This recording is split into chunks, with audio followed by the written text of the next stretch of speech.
Hi, everyone. We're going to speak in this particular Spark session about consolation, or more specifically, when has God consoled me? If we think about consolation, consolation is those times when God meets us where we are, when we're hurting, we're afraid, we're doubtful, we're grieving. All those places in our lives where we need God's touch and God's reassurance.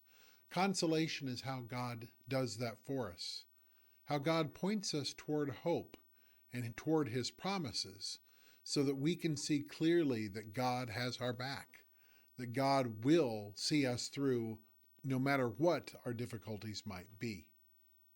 A great Bible story for this, to me, comes from the time when the people of Israel were captive in Babylon.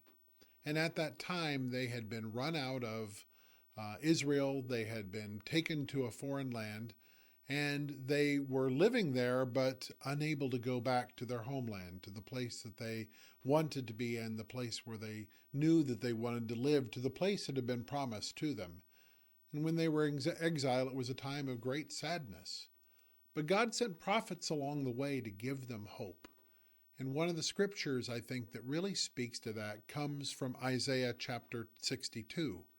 God is speaking to the people in exile and telling them what it will look like when He rescues them so that they will have hope. Here's the passage. For Zion's sake, I will not keep silent, and for Jerusalem's sake, I will not rest, until her vindication goes forth as brightness, and her salvation as a burning torch. The nations shall see your vindication, and all the kings your glory, and you shall be called by a new name which the mouth of the Lord will give. You shall be a crown of beauty in the hand of the Lord, and a royal diadem in the hand of your God. You shall no more be termed forsaken, and your land shall no more be termed desolate.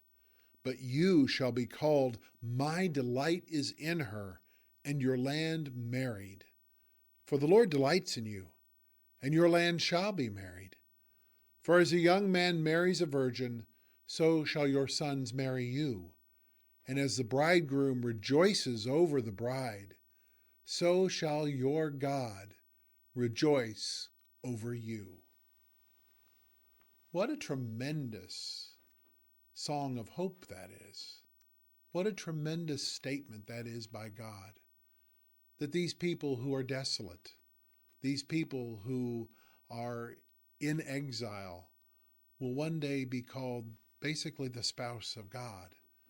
God uses the image of marriage very often, of a marriage covenant, as His covenant with His people. And in this case, He tells them that even though you're down now, that God will see you as His bride, as His wonderful beloved, and He will rescue you and take you back to Himself. This is a promise that God gives, the consolation that God gives. And we think about many times in the prophets, like Isaiah in the Old Testament, there are many times when people are in difficulty and God sends them a word of promise. And so this is what God's consolation is all about meeting us where we are, about helping us to see that He has promise for us that's greater than what we can see at the moment. And then God delivers. On that question, when has God consoled me? One of the things that, or stories that I remember in my own life where it's most vivid that God consoled me was on 9/11. On 9/11, I was a young father. I was driving on my way to work. I had heard on the radio about the attack, that there was an airplane that had crashed into the World Trade Center, and they didn't really know if it was a private jet or what it was. And then I heard on the radio that a second one attacked, and I immediately called Aaron and I said, you need to get up and turn on the TV and see what's going on. And then I started, actually, I kept going to work now that I think about it. But as we heard those stories and saw the horror of that day, I just didn't know what to think or what to do. I was very distraught because as a young father and a young husband and a young man even, I was thinking, what's this world going to be like? What's going to happen to us? What's our country going to be like? Are this going to be next? Is something else going to happen? Are there going to be other planes falling from the sky? And I was really upset, and I did get to work, and I left work early that day because I just decided I needed to be home. I needed to be with Aaron. And even when I got home, it was like, what are we going to tell the kids? How are we going to do this? How are we going to, because the kids were at school, the school wasn't telling them. How are we going to break this to them? How are we going to explain this? And it was just question. What am I going to do? I'm so sad. And I found myself saying, there's only one place I can go right now. There's only one thing I can do. I have to go to church. And so we drove down here to St. Mary Magdalene, and we went to the Blessed Sacrament Chapel. And we just sat there and prayed before the Lord. Prayed before the Lord to help us, to give us hope, to give us strength, to give us the words, to make us calm so that when our kids got home that afternoon, we might know what to say. We might know what to do. And I have to say that the Lord brought tremendous peace. That was the best thing we could have done that day. That was the only thing we could have done that day. And it was the right place to be. And I think that God is good at helping to remind us that we need him. He's really good at helping to tell us, you know what? You don't have the answers. Come lean on me. And that was one of those times that is just indelibly printed into my mind. Yes, the horror of that day, but even more so, the fact that we were able to get through it with God's help. We just heard from Deacon Devin about consolation and how God consoles us and is with us at all times. And there are many ways that we can be consoled by God. I'm going to list some, but that's not exhaustive by any means, because God is always with us and works in so many different ways to let us know his love for us. Some of those ways are, and probably the most common and the most easily accessible to our brains of a time that God has consoled us, are peace in times of trouble. So we are in some bad times in our lives, and we know God is there with us. And solace in times of grief. That those are really two ways that are very easy to recognize God's work and his workings in our life. Some other ways that we can recognize that consolation include that knowledge of God's forgiveness of us when we sin, and we can just feel that easing of guilt and regret. Another way is that God will seek us out when we are lost and use just all sorts of ways to find us, to get us to come back and to call to us and to gently give us that knowledge that we need to come back. All the time, God gives us encouragement. Just the thoughts, random thoughts when we need them the most of, you're doing okay, or here's an idea. Also, God, this is a place where we can also help work in God's plan. God works his consolation through other people. People who are there at just the right times, or who will come and say just the right thing, and they know we need to be lifted up in a particular way, and boom, they're right there. And that's God working through others. And also when we're alone or lonely and we just feel that we don't have anyone else to turn to. God is always there. And an example of that is the Footprints in the Sand poem that I'm sure we're all familiar with, and that we know that in those times of trouble, God's right there carrying us, and he'll be with us always. One of the things that Pope Francis said was, they asked him a question about what is spiritual consolation.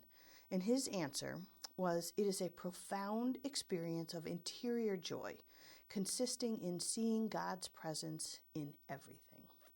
and it strengthens faith and hope. And I just love that because, what it's really saying is that it has nothing to do with what's going on outside us. So we can be in those times of trouble, or in those times when we are alone, when we're lost, when we feel the need for forgiveness and grief. And yet there is still that interior joy, because we just recognize God in everything. And I think that is probably, that sums up the greatest time that I knew of God's consolation, was in the loss of my parents. And I think I shared this in the God Loves Me series too, but it just really is such a time of consolation for me. I grew up in the kind of family that other kids wanted to be in. Our parents, they loved us. We just loved being together. I didn't understand why others would you couldn't wait to go away to college to get away from their family. I couldn't understand that. I missed my family terribly in college. And, we talked all the time and we had a lot of fun. It was just the great American family. And my greatest fear was losing my parents. And I just didn't know how I would survive that. I didn't know how I would be able to keep living, keep working, keep doing the things, keep being a person, if my parents weren't there. And we lost my dad about 5 years ago. And I can't explain the feeling of complete wrappedness. I just felt wrapped up in God's love, and in a way that carried me through that grief. I still experienced it, and I still, I miss him every day. And now that my mom's gone too, I miss her every day. But that feeling of just being surrounded by love, and that knowing that God was with me and God was getting me through this, and it gave me that, remember those good times, that interior joy, live in that, and that'll get you through. And it did. And then when we lost my mom about a year ago, it was there again. And it was being surrounded by people who loved me and who loved my family, and being surrounded by God's care and love just got me through it. And it's, again, something I think about every day. And yet, God's there every day, getting me through that grief and letting it not paralyze me, but embrace what I loved about them so much and what I missed about them, and just letting me rest in the goodness of that and still have that interior joy, even though there's a humongous part of me that is just missing them with every part of my being. But I know that consolation comes from God, that being able to get through something I just thought would break me, and it didn't. And that's purely because of God. I met my wife when I was a senior in high school, and 4 years later, when I was a senior at the university, we got married. We had 3 beautiful children. And my career went very, very well. But it took me to a lot of different places around the country and around the world, actually. So I was excited. My wife, as it turned out, not so much. She was an Iowa girl and never really wanted to leave Iowa. Well, finally, she convinced me to move back to Iowa and open up my own business. I was a consultant for a while, making pretty good money again, but it took me away quite a bit.